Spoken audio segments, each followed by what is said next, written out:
कक्षा 10वीं वाले सभी विद्यार्थी ध्यान दें। जैसा कि आप सभी विद्यार्थी जानते हैं, जो आपकी एग्ज़ाम है अर्धवार्षिक परीक्षा, उसके लिए हमारे द्वारा जो पेपर बनाए गए हैं वे रिमोस्ट साबित हो रहे हैं और उसी आधार पर हम आपको ऐसे पेपर बताने जा रहा हूं गणित विषय का जो आपकी एग्ज़ाम में वेरी मोस्ट इम्पोर्टेंट साबित होगा। ठीक, ज़रूरी जानकारी आपको मैं बता दूं, किसी भी प्रकार से वायरल या रियल पेपर के चक्कर में नहीं पड़ना है, क्योंकि वायरल या रियल पेपर नहीं होते हैं, ये बात आपको ध्यान रखना है। ठीक, बढ़ते हैं हमारे क्वेश्चन की ओर।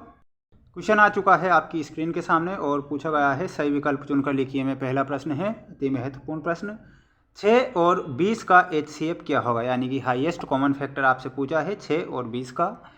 ऑप्शन दिए गए हैं 6, 20, 2 या फिर 120। देखिए 6 और 20 का जो HCF निकलता है वो कितना निकलता है, इसमें आपको 2 बताना है। 6 और 20 का HCF हाईएस्ट कॉमन फैक्टर।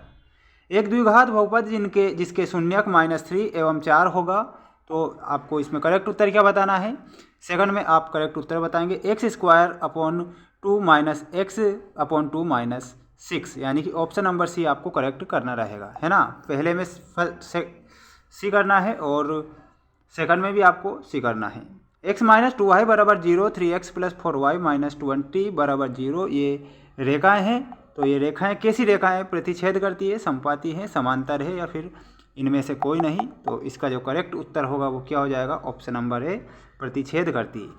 अभी तक आपने वीडियो को लाइक नहीं किया है, वीडियो को जल्दी से जल्दी सभी विद्यार्थी लाइक करें, क्योंकि ऐसे प्रश्न हैं जो आपकी एग्जाम में पूछे जाएंगे। ठीक, यदि द्विघात समीकरण ax² + bx + c = 0 के शून्यक अल्फा और बीटा हो, तो अल्फा प्लस बीटा का मान कितना होगा। तो इसमें अल्फा और बीटा का मान आपसे पूछा है ना, तो इसमें आप ऑप्शन नंबर ए बताएंगे, -b/a आपको करेक्ट करना है। इसके बाद हम बढ़ते हैं नेक्स्ट क्वेश्चन की ओर, जो कि आपसे पूछे गए हैं, किसी AP में यदि d = -4, n = 7 एवं an = 4, तो a का मान कितना होगा। इसमें आपको a का मान बताना रहेगा। तो इसका जो करेक्ट उत्तर होगा वो होगा 28, आप करेक्ट करेंगे। शंकु की तिर्यक ऊंचाई का सूत्र लिखिए, वेरी मोस्ट प्रश्न है। शंकु की तिर्यक ऊंचाई वाला जो सूत्र आपसे पूछा जाएगा काफ़ी महत्वपूर्ण है, सभी विद्यार्थी ध्यान से देखें। L = √r² + h², आप करेक्ट करेंगे ऑप्शन नंबर डी, जो कि शंकु का तिर्यक ऊंचाई का सूत्र हो जाएगा।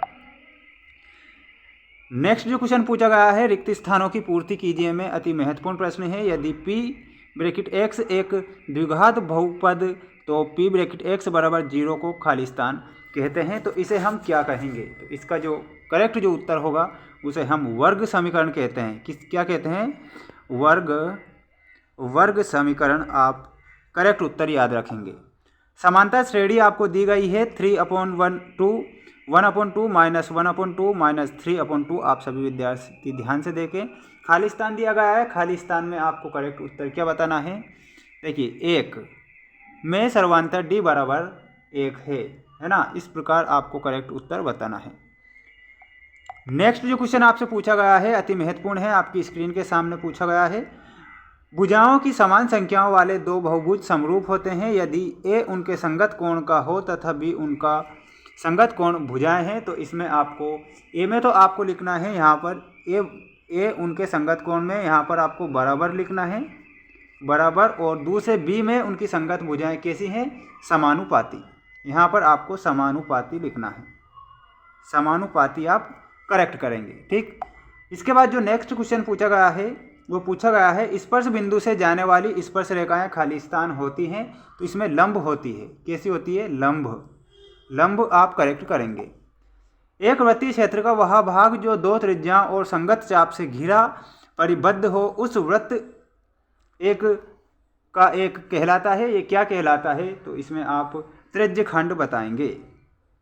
क्या कहलाता है, त्रिज्यखंड आपको करेक्ट करना रहेगा।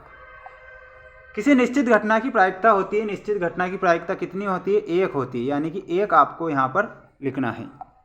इसके बाद हम बढ़ते हैं हमारे जो सत्य असत्य लिखिए वाले अति महत्वपूर्ण प्रश्नों की ओर। अभी तक आपने वीडियो को लाइक नहीं किया है, लाइक करें सबसे पहले। हमारे इसी चैनल पर आपको वार्षिक एग्जाम की भी तैयारी करवाई जा रही है, सभी विद्यार्थी चैनल को ज्वाइन करें। √2 एक परिमेय संख्या है, ये सत्य है या असत्य, यानी कि √2 एक परिमेय संख्या नहीं है, ये अपरिमेय संख्या है। 2 समरूप त्रिभुजों की संगत भुजाएं समानुपाती होती है, तो ये आपको सत्य बताना है। वह रेखा जो हमारी आँख से वस्तु को जिसे हम देख रहे हैं जोड़ती है दृष्टि रेखा कहलाती है, यानी कि ये आपको सत्य बताना है। स्पर्श रेखा ही छेदक रेखा होती है क्या? तो इसमें आप करेक्ट उत्तर बताएंगे फोर्थ में असत्य। अर्धगोले का आयतन 4/3 πr³ होता है क्या? तो ये नहीं होता है, असत्य बताना है। संचयी बारंबारता सारणी की आवश्यकता माध्यक का परिकलन करने में होती है, तो इसमें आप सत्य बताएंगे, है ना। फर्स्ट वाला आपका असत्य होगा, सेकंड वाला आपका सत्य होगा और इसके बाद में थर्ड वाला भी आपका सत्य होगा। ठीक, एक स्क्रीनशॉट ले लीजिए और अब हम बढ़ते हैं हमारी जोड़ी की ओर, जो कि आपके लिए काफ़ी महत्वपूर्ण होगी। आप देख सकते हैं आपकी स्क्रीन के सामने आ चुकी है सही जोड़ी मिलाई वाले अति महत्वपूर्ण प्रश्न हैं। और क्वेश्चन में जो पूछा गया है सेक थीटा, इसमें सेक थीटा का मान आपसे पूछा है, तो इसमें आप करेक्ट उत्तर बताएंगे 1/cos थीटा। टेन थीटा में आप करेक्ट उत्तर बताएंगे, ऑप्शन नंबर डी से मिलाना रहेगा आपको, साइन थीटा बटे कोस थीटा। 9 सेक स्क्वायर ए माइनस 9 टेन स्क्वायर ए का मान कितना होगा? थर्ड में आप करेक्ट उत्तर बताएंगे 9 होगा। मूल बिंदु से x y के बीच की दूरी पूछी है आपसे। मूल बिंदु से जो x और y की जो दूरी होती है, इसमें ऑप्शन नंबर बी बताना है, √x² + y²। बिंदु -4 एवं 4-5 के मध्य बिंदु के निर्देशांक हैं, तो इसमें आप करेक्ट जो उत्तर बताएंगे वो क्या बताना रहेगा फिफ्थ में, ऑप्शन नंबर सी 0-0। ठीक, नेक्स्ट क्वेश्चन है 7-1 और 0-0 के बीच की दूरी आप सभी विद्यार्थी ई से मिलाएंगे। 5√2 आप करेक्ट करेंगे, एक स्क्रीनशॉट ले लें। और जितने भी महत्वपूर्ण प्रश्न थे जो कि मैं आपको इस वीडियो के द्वारा बता चुका हूं, अगले वीडियो में कुछ क्वेश्चन छूट रहे हैं वो मैं बता दूंगा। और जल्दी से जल्दी सभी विद्यार्थी चैनल को सब्सक्राइब करें, वार्षिक एग्जाम की तैयारी हम करवाएंगे बेस्ट तरीके से। ठीक, मिलते हैं नेक्स्ट वीडियो में। जय हिंद।